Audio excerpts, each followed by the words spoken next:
నిజామాబాద్ జిల్లా ముప్కాల్ మండలంలో ఎస్ఐ రజనీకాంత్ ఆధ్వర్యంలో ట్రాఫిక్ అవేర్నెస్ కార్యక్రమం నిర్వహించడం జరిగింది. పోలీసుల నిబంధనలను ఉల్లంఘించే వారికి అవగాహన కల్పించారు. Wrong side driving, triple riding, helmet లేకుండా వాహనం నడపడం, మద్యం తాగి వాహనాలు నడపడం, నెంబర్ ప్లేట్ సరిగా లేని వాహనాలను, అదేవిధంగా ఓవర్లోడ్ తో కూడిన వాహనాలను, నాసిరకం రిజిస్ట్రేషన్ నెంబర్ ప్లేట్లతో వాహనాలు, లైసెన్స్ లేకుండా మైనర్లు వాహనాలు నడిపితే వారిపై కఠిన చర్యలు తప్పవని సందర్భంగా వారు సూచించారు.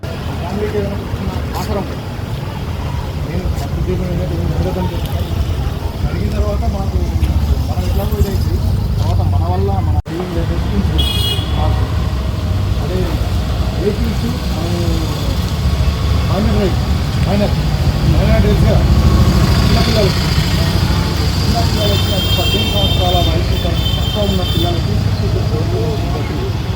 కొత్త చట్టం ప్రకారం మనం ఏంటంటే ఫైన్ అనేది ఎక్కువ పెంచడం జరిగింది.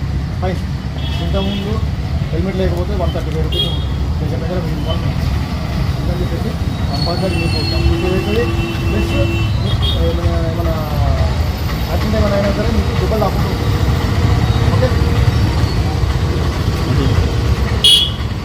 మరిన్ని అప్డేట్స్ కోసం మా ఛానల్ని సబ్స్క్రైబ్ చేయండి.